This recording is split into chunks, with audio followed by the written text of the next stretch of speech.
New Liberal leader Angus Taylor has put taxes, housing and immigration on his agenda in the wake of last week's leadership spill.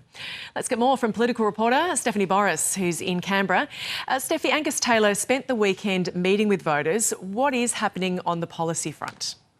Well, Angus Taylor is just a few days into his new role as Liberal leader, and so we've got no definite policy announcements just yet, but very much an indication of where he's heading, given the focus in his conversations over the past few days has been around housing and cost of living. Both Angus Taylor and his deputy, Jane Hume, have also been asked policy questions around nuclear, both insisting that should remain on the table as an option for energy.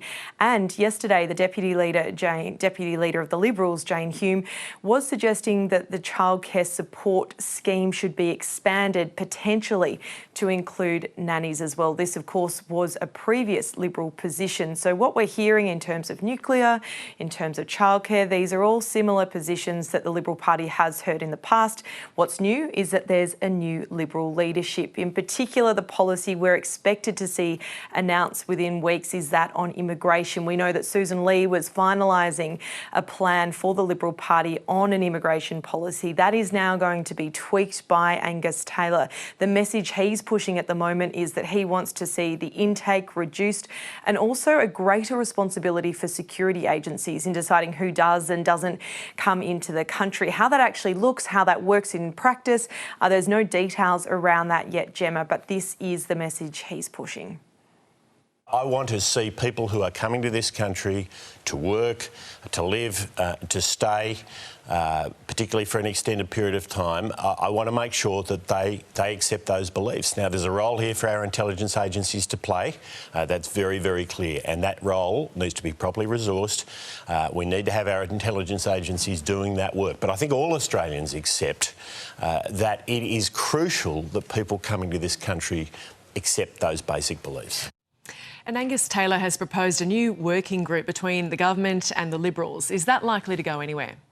Probably not, Gemma. So the focus, I suppose, for Angus Taylor, because he can't announce policies straight away, is he's sort of setting up this fight between the Liberal Party and the government over taxes and spending, and he's trying to play to his strengths around the economy. The suggestion he's made, he's written a letter to the Prime Minister Anthony Albanese suggesting a task force should be set up, including members of the Liberal Party and members of the government, to look for ways to restrain spending. Now, the government has jumped on this proposal, pointing out the fact that it was Angus Taylor who was against the changes to the Stage 3 tax cuts, which essentially was ensuring most Australians would get more money back in their pocket. So the government's having a little bit of fun with this proposal, poking a little bit of fun at Angus Taylor over his economic credentials. And this is where I think we're going to see a little bit more of the political fight go now around economics.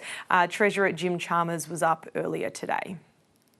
Angus Taylor talked a big game on Friday, said it was the Liberal Party's change or die moment. It turned out the only change he had in mind was to type a strongly worded letter.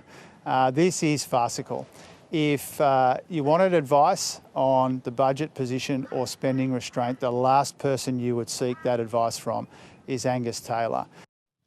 Now, the big fight the opposition has is, of course, trying to not only keep but win back voters that have gone to One Nation. Successive polls in recent months and even today that have been released have shown a rising support for One Nation, and that's potentially one of the reasons we're going to see an even more hardline approach to the Liberals' immigration policy when it's announced. It's an attempt by the Liberal Party to try and win back some of that support that they've been losing to One Nation.